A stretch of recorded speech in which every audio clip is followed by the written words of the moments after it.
Soy Enrique Domínguez, socio responsable del sector Retail y Consumer Products en Deloitte, y estoy aquí fundamentalmente por ser bastante amigo de Nacho. Don Ignacio Medina Alonso, Nacho Medina para los amigos y para casi todo el sector. Nacho, bueno, primero voy a dar unas pinceladas de su vida personal. Él es... Sin profundizar. Sin profundizar demasiado, sobre todo. Es madrileño de nacimiento, castizo del barrio de Chambelí, como el tigre, ¿sí? Pero luego es canario de adopción, que lleva pues toda su vida profesional trabajando en las Islas Canarias. Yo creo que él, pues en Deloitte siempre decimos una máxima, que cuando te hagan socio tienes que dejar una empresa mejor de la que te dieron. Y yo creo que el legado de Nacho en las Islas Canarias y en el sector turismo, pues yo creo que es absolutamente abrumador. En cualquier parámetro, número de socios, número de empleados, número de clientes satisfechos, yo creo que ha hecho una labor excepcional todos estos años y la han llevado a su posición actual. Lleva un año como CEO de Vinter. Y yo creo que es pues uno de los grandes expertos del sector aviación, del sector turismo, que están súper unidos, ¿vale? Y luego yo creo que su mayor logro, desde luego, para mí es la familia que tiene. Tiene una familia 10, su mujer Sandra, sus hijos Alejandra y Nacho, y su nieta, que a pesar de su aspecto lozano, pues ya es abuelo desde hace poco tiempo, ¿vale? Y sin más... yo la primera pregunta que te quiero hacer es de toda tu experiencia, de tu trayectoria profesional, ¿qué has desarrollado para llegar a la posición actual de CEO de Bueno, en primer lugar, muchas gracias, Enrique, por la maravillosa presentación y a Jorge por tus buenos deseos, aunque nunca se sabe, estos puestos ya sabes cómo son. En cualquier caso, bueno, llegar a la posición en este caso en Vinter. Compañías aéreas son compañías muy... todos los negocios son muy complicados y son muy delicados, pero una compañía aérea realmente es una cosa muy especial como negocio porque tocas muchas áreas. En mi caso, bueno, pues Vinter, cuando adquirieron Vinter al Grupo Iberia en el 2002, unos empresarios inversores canarios, los actuales siguen siendo los mismos accionistas prácticamente, pues Deloitte asesoró en la operación y no solo, y a partir de asesorar en el 2002, pues ya nos metimos en todas las áreas porque Vinter en ese momento había que reestructurarla, había que cambiar la flota, había que comprar aviones, habría que financiar y remodelar el sistema de financiación de la compañía, habría que poner orden desde el punto de vista de recursos humanos. Todo eso Deloitte tuvo un papel relevante. Yo era más jovencito, en el 2002 ni siquiera era socio, pero desde el primer momento, desde el momento de la compra, estuve en ello.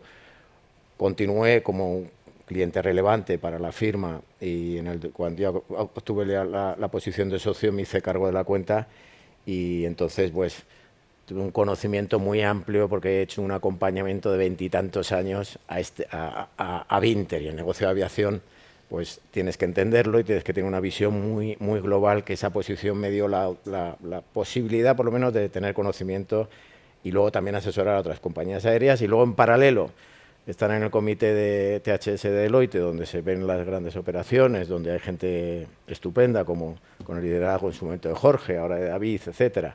Y además estar en consejos de administración de turismo, cadenas hoteleras, etcétera, como tuve la suerte de estar en mi época de Deloitte, pues me dio el conocimiento, yo creo que me dio el conocimiento suficiente para tener una visión clara de lo que es una compañía aérea. Una compañía aérea, ten en cuenta que todos los negocios, insisto, son muy complicados, pero una compañía aérea tocas finanzas, tocas recursos humanos, tocas comercial, marketing, venta, logística, ingeniería, mantenimiento, contratos, temas legales, temas regulatorios, temas ambientales, temas de competencia. O sea, es abrumador. Yo tengo la suerte, por otra parte, de estar en una compañía aérea.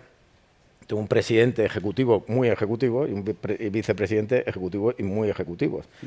Entonces, en Vinter, en una compañía, un CEO realmente es un engranaje más de muchas piezas, porque como todo es muy especializado y muy puntero, Tú no puedes ser especialista en mantenimiento, tienes que tener y entonces la gente que hay es tan profesional y tan estupenda que lo que tiene que hacer un consejo delegado, aparte de acompañar al resto del consejo, por supuesto, pues es un engranaje más y tener la cabeza sobre todo muy bien amueblada. Cualquier error de gestión en una compañía aérea, la compañía debe tener en cuenta que si hay un error de gestión en cualquiera de las áreas, el flujo de dinero se desaparece de una manera abrumadora. Entonces hay que saber. He podido llegar por esa trayectoria. Bueno. ¿Y cuál dirías tú que origen de Vinter, que es una empresa muy discreta, es una gran joya que tenemos en España, cómo ha evolucionado de su origen que tú conociste hasta la situación actual? Mira, Vinter se creó en el 89, ha cumplido ahora 35 años, ya lleva 88 millones de pasajeros en su historia, pero se creó en el 89 por Iberia, la época de Iberia semipública y todas estas cosas, ¿no? Entonces, y se hizo para la conectividad entre islas en Canarias con poquitos aviones y poca gente, y bueno, un transporte de pasajeros mínimo en el archipiélago canario. Acordaos que había otra Vinter en Baleares, pero esa digamos que desapareció. En el 2002 se adquiere Vinter por un grupo de empresarios, varios empresarios. Una de las claves del éxito es que el grupo de empresarios que se unió, todos muy cohesionados, todos con el ánimo de sacar un proyecto adelante en el archipiélago canario, en este caso, luego se ha extendido, como ahora hablaremos, y que había una cohesión. Yo estuve desde el principio cercano al Consejo, en la Junta, y nunca ha habido un voto negativo. O sea, quiero decir, han tenido muy claro que lo que querían hacer era una empresa como la que es ahora, que empezó en el 2002, compraron en el 2002, se reestructuró completamente porque era una sola compañía, ahora tenemos 17 compañías en el sistema Vinter, ahora hablaré de ello. Se compró una flota nueva a ATR, se financió, toda la flota de Vinter está en balance claramente comprada y financiada con bancos españoles. El modelo de Vinter tiene una rentabilidad muy superior por gestión, y una gestión muy conservadora, financieramente muy conservadora, con una política de dividendos también conservadora, etcétera, para mantener la posición financiera sólida que tiene Vinter, con unos márgenes muy por encima del sector. Muy por encima del sector, y Vinter pues empezó con toda esta, se adquirió flota, se refinanció, en el año 2005 se empezó a volar ya a África, también a Europa, posteriormente se empezaron las conexiones, 17 conexiones con Península, o sea, entre Canarias y ciudades españolas, aparte de Europa y África.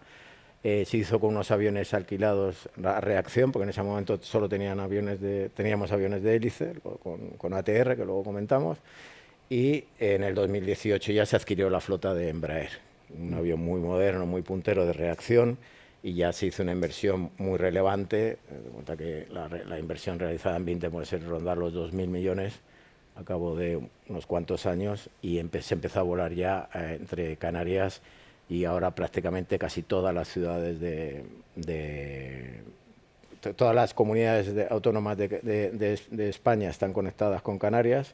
Son 19 destinos, 8 destinos con África, 3 destinos con Europa, y es una compañía que tiene una presencia, más allá de tener una presencia en Canarias, empieza a ser relevante en el ámbito de transporte aéreo nacional, manteniendo una posición que es la que tenemos, muy apegados a tierra, y ha tenido esa evolución. Entonces, ten en cuenta que Vinter ha realizado 92.000 vuelos en el 2024. Ha transportado a 5,6 millones de personas. La media diaria de vuelos de Vinter puede rondar los 254 vuelos. Entonces, bueno, y no solo es entre islas, sino también, digamos, lo que te contaba antes, de península. Entonces, el crecimiento de Vinter ha sido exponencial desde que se adquirió. Realmente un modelo de unos señores empresarios que se comprometen con un proyecto, lo han sacado adelante y lo han multiplicado pues, exponencialmente. Entonces, Vinter, digamos, ha sido nombrada mejor aerolínea regional por la Asociación de Aerolíneas Regionales Europeas en 8 ocasiones, la última este año, ha sido premiada como la 5ª mejor por páginas especializadas del sector del mundo, ha sido premiada por la OCU como mejor, porque la calidad del servicio no es low cost, sino todo lo contrario. Vamos a otro modelo que luego tendremos oportunidad de hablar, quizá. sobre esto, una anécdota de este fin de semana. Tengo una amiga canaria que utiliza Vinter con su familia como si fuera el autobús, o sea, que va de isla en isla, no sé qué. Entonces, a su hija pequeña le dan una chocolatina en Vinter todos los días y este fin de semana pecó y fue en otra línea aérea a la península. Su hija reclamó su chocolatina a la azafata. No, son famosas esas chocolatinas, no se nos ocurría quitarlas nunca, y menos a los niños, claro. Bueno, siempre hablas que una de las claves es la flota que tenéis en Vinter. ¿Cómo está estructurada y cuáles son las principales características de la flota? Una de las claves, desde el principio hay varios modelos en el mundo de aviación para tener flota. La flota obviamente es esencial, el modelo que eliges. Si tú te equivocas con un modelo o con una flota que no dé el rendimiento deseado, que económicamente no sea sostenible, pues te cargas la compañía aérea. En este caso tenemos dos modelos de aviones, uno que es el que teníamos desde el principio, que es el ATR 72600, que es el turbohélice, que se usa para trayectos, bueno, entre islas fundamentalmente, que es el mejor avión turbohélice que hay en el mundo. No tiene competencia prácticamente. Hay más modelos, pero es el mejor. ATR pertenece al grupo de Airbus. Es un modelo para 72 pasajeros con motores Pratt & Whitney y el rendimiento es espectacular. Es el mejor que existe. Entonces, eso, nosotros tenemos que tener en cuenta que nuestra flota tiene una media de edad de los aviones entre 6 y 7 años, una flota muy joven, muy bien mantenida, porque el mantenimiento que lo hacemos nosotros propio es excelente, está licenciado por ATR en este caso, y ese, digamos, el turbohélice. Por otra parte tenemos el Embraer 195 Eco 2, antes era el Eco 1, es un modelo de reacción de 2+2, pasillo único, y es un modelo de avión muy puntero tecnológicamente, muy moderno, muy reciente. Nos adquirimos a partir del 2018 y es un avión que viene no de un desarrollo de un avión anterior que lo vas modificando y mejorando, como ocurre en muchos modelos, sino que fue un clean sheet, o sea, quiere decir, una página en blanco que crearon un nuevo avión. Con unos motores Pratt & Whitney de la serie 1000, que tiene una eficiencia en consumo y en ruido y todos los y de rendimiento espectacular. Entonces, creo que hemos acertado con el avión e insisto, toda la flota que tenemos, 42 aviones, en total 16 los de reacción adquiridos recientes, estos años, del 18 han ido llegando, nos queda uno por llegar ahora, en diciembre han llegado 2, y luego el resto, los ATR, todos adquiridos con financiación con banca española, y todo muy clarito, todo en balance, y que se ve, porque nosotros hay un ratio que seguimos, que es la evolución del precio de mercado, cómo se cotizan nuestros aviones en balance, y es que hacer el test de deterioro, ¿no? Que tampoco pero bueno, nosotros lo hacemos por vigilar, y en el mercado los ATR están muy cotizados de segunda mano, y los Embraer también. Por lo tanto, digamos que es una flota adecuada para lo que queremos. Tú eliges la flota, el Embraer, porque los trayectos que hacemos nosotros es ideal. Si fuéramos a otras rutas tendríamos que ir a otro tipo de avión, pero esa es la flota que tenemos, muy moderna, muy sostenible, cumpliendo la sostenibilidad que nos viene, y bueno, pues es una flota muy acertada. Bueno. Elevándonos un poco, ¿cuál es la situación actual del sector aviación y qué retos se enfrenta a nivel global, europeo y nacional? Bueno, pues digamos que estamos en un momento, el sector de aviación siempre está en un momento apasionante, porque siempre ocurre algo, crisis o no crisis, o crecimiento o no crecimiento. Voy a hablar de situaciones, como yo lo veo, como yo lo veo y como creo que es, y a la vez situación y reto, ¿no? En primer lugar, bueno, creciendo en pasajeros, creciendo en rutas, con un crecimiento internacional en el 2024 un 9%, en Asia un 19%, creciendo. Eso en primer lugar, vaya por delante. Ahora vamos a más con la situación y retos. Uno, situación y reto, fabricación de aviones. Ten en cuenta que la fabricación de aviones está concentrada un 90% de la fabricación en dos fabricantes, Airbus y Boeing, con unos problemas relevantes. O sea, el efecto latigazo de puesta en marcha a través de la industria de fabricación y de mantenimiento y de reparaciones, etcétera, después del COVID, como ocurre en muchísimas industrias, la aviación está siendo más que relevante. O sea, un fabricante, por no dar nombre, uno de ellos con más problemas que el otro, pero que no son capaces de atender la demanda de aviones. Hay 27.000 aparatos volando en el mundo, que Boeing, según estudios de Boeing, y prevían que en 20 años deberían ser 50.000. Pero están fallando las entregas, están ya anunciando que no son capaces de entregar a ciertas líneas aviones en el número que pretendían, y hay aerolíneas que están cancelando rutas porque no van a tener aviones suficientes. Todo esto mezclado con una falta de mano de obra especializada, porque la mano de obra está en países ricos, entonces va a otros sectores también y tal, y todo es también con aviones de nueva generación. Y eso, un avión de nueva generación o un motor de nueva generación necesita tiempo de recorrido para que se vean los problemas que pueda dar, etcétera. Entonces, fabricación complicada. En el año 2018 se entregaron 1.800 aviones fabricados aproximadamente, y en el 2024 1.200, creciendo exponencialmente la demanda. Por lo tanto, ahí complicado. Segundo escalón de problema o reto muy relevante, quizá más relevante que el anterior, es, bueno, perdón, y me voy al anterior. Hay anuncios ya del Airbus 380 que se están retirando porque no son eficientes desde el punto de vista económico, etcétera y tal, que los están volviendo a poner a volar porque los otros no vienen, ¿vale? Por lo tanto, fabricación de aviones complicada. Reparaciones. En el mundo de reparaciones, el costo de reparación viene por falta de mano de obra y efecto embudo que tenemos en los reparadores de motores, etc. Ten en cuenta que un costo de un avión, 2/3 partes es un motor, en mantenimiento y en costo. No es que esté aumentando un 10%, no, es que el costo de reparaciones se puede haber multiplicado por 3. Cuidado, ¿eh? Y eso, el resultado de esto ha sido que la cuenta de resultados de las compañías en el 2024, que es donde ha aflorado todo esto, ha caído de manera exponencial. Si leéis prensa, KLM bajándole un 60%, Ryanair bajándole un 40%, o sea, cantidades no del 8%, sino de una manera contundente. Y además, peor aún el costo, sino que además en tiempo no son capaces de... Tú das un motor, antes te lo repasaban en 4 meses, imagínate, te lo volvían, pues lo tienes que reparar o mantener, etcétera y tal, te devolvían, ya puede estar un año o no te lo recogen, pues no tienen capacidad. Según Pratt & Whitney, esto se va a regularizar en el año 2026, posiblemente, o sea que nos queda todavía ese reto de una manera relevante. Yo diría que un tercer reto... Las pérdidas por el COVID en el sector de aviación fueron de 282.000 millones de dólares.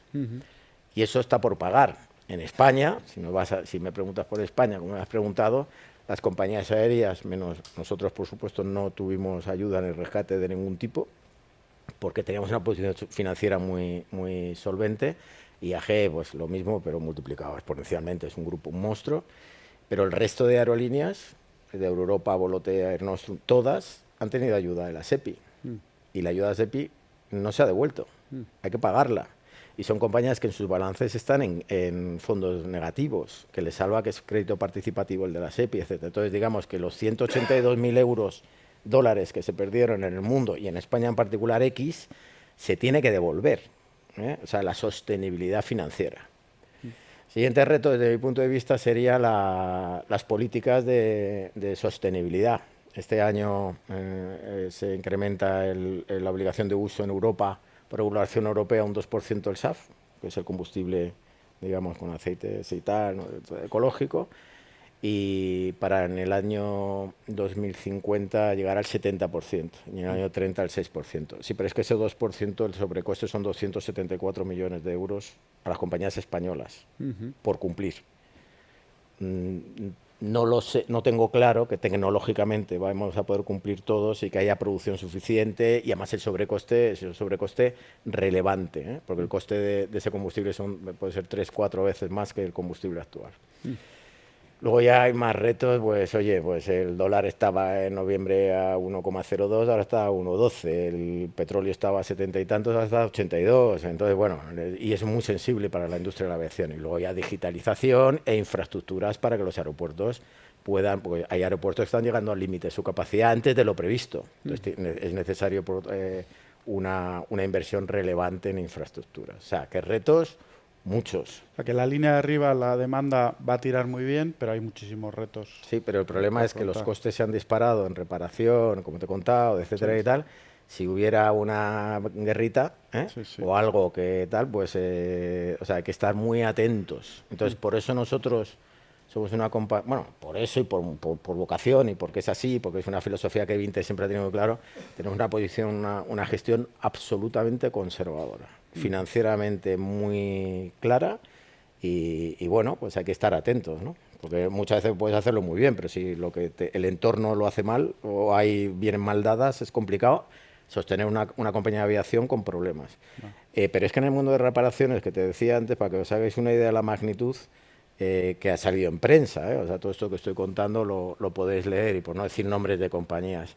Pero se calcula en un modelo de avión, en motores que usa el Airbus 220, 21neo, el Embraer, etcétera, un 30% de la flota está en tierra, porque no hay capacidad de reparar eso. Y además son motores de nueva generación, que han dado problemas que no se pensaban que había y tal.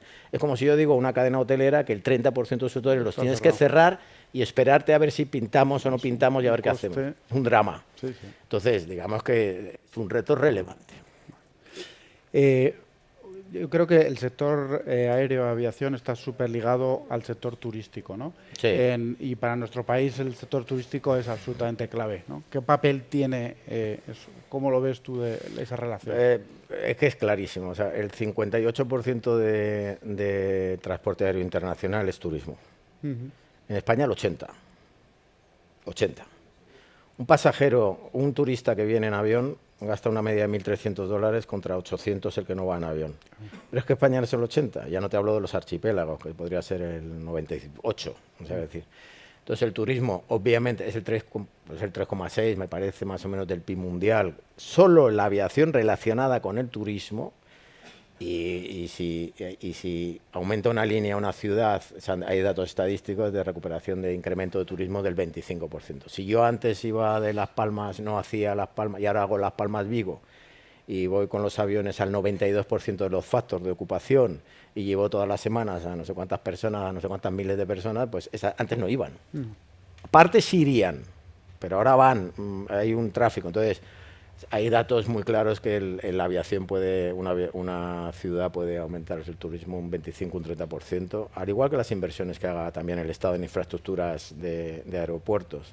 Entonces, en España no se puede concebir el turismo sin aviación, como no se puede concebir en un mundo globalizado a efectos internacionales, ni de broma. Vamos. Y para cerrar, perdona, España, que quiero apuntar. Ojo, porque se está jugando la partida, porque está en prensa permanentemente, ya voy a ir noticias y tal, la fusión de IAG con Air Europa no salió, por motivos regulatorios. Nosotros éramos uno de los posibles remedy taker que tenía en cuenta Bruselas, etcétera y tal. Pero luego España en particular también tiene el reto o la cuestión del hub de Madrid, las conexiones con Iberoamérica, a ver todo esto cómo se desarrolla, ¿no? Lo que es, pues hay dos compañías que faltan por concentrarse, todos vamos a consorcios muy relevantes, muy grandes, que sería TAP y Air Europa. Entonces, eso también España se juega y mucho en juego, y en el tema de turismo también garantizar a los turoperadores pues tener conexiones aéreas válidas. Bueno, última pregunta, como te decía, ¿cuáles son los principales retos, objetivos estratégicos marcados por Vinte para el futuro? Primero, mantener una gestión ordenada, sostenible financieramente y conservadora. Eso lo vamos a mantener, no es un tema estratégico, es que va en nuestro ADN, que es por vocación de los accionistas, del Consejo, de su presidente y de su vicepresidente. Después, seguir creciendo en rutas, como te comentaba antes, que tengan sentido, que sean económicamente razonables, pues, como todas las compañías aéreas, eso es obvio. Mantener la conectividad en Canarias con el resto de península y crecer también en otras rutas que tengan sentido, pero de una manera tranquila y meditable. No vamos a volver locos por mucho movimiento que haya en el sector aéreo.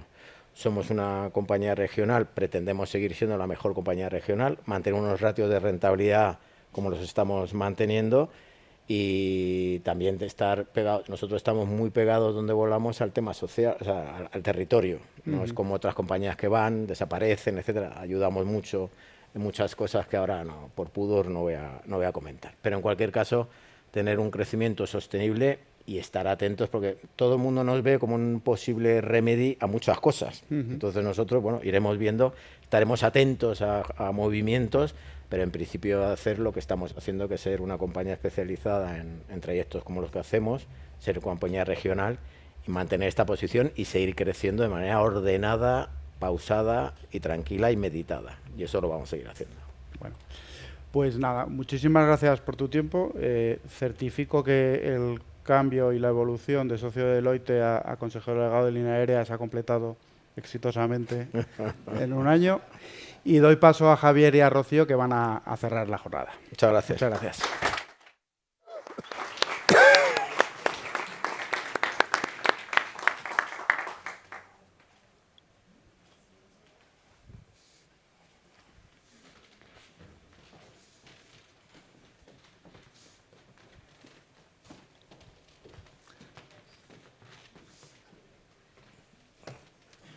Adelante, Rocío. Muchas gracias. ¿Empiezo? Empieza, por favor. Bueno, yo doy gracias, por supuesto, a todos los que estáis aquí y a los que nos habéis venido acompañando en las diferentes ponencias. Javier, ya me han dado feedback. En principio, en líneas generales, ya os lo pediremos, pero la cosa va bien. Pero todo el mundo me ha dicho, ¿y ese café de media mañana? O sea, ¿sois alemanes en esta casa o qué hacemos? ¿No les hemos dejado salir? Eso es verdad. Es que había mucho contenido y teníamos que estar concentrados. Habíamos estado nerviosos, Javier, no podíamos saltarnos ningún contenido. Bueno, pues oye, muchas gracias a todos vosotros, a fondo, por volver a contar con nosotros para hacer de forma colaborativa este evento. Gracias a todos los que habéis venido y ya hemos tenido la ocasión de agradecer también a los que han tenido que salir.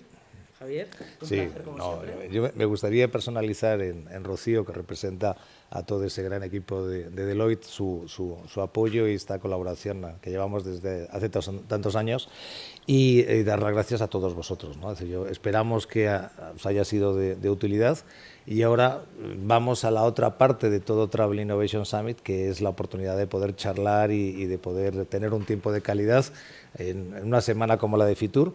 Leo ya lo comentó, os invitó. Haremos un Travel Innovation Summit en Milán el 11 de febrero, coincidiendo con el equivalente a Fitur, con el BIT. Por lo tanto, si alguno de vosotros está acudiendo a la feria en Milán, pues también estáis invitados para ver la versión italiana de este proyecto. Así que muchísimas gracias a todos y ahora charlamos un poquito más. De verdad. Muchas gracias. Gracias.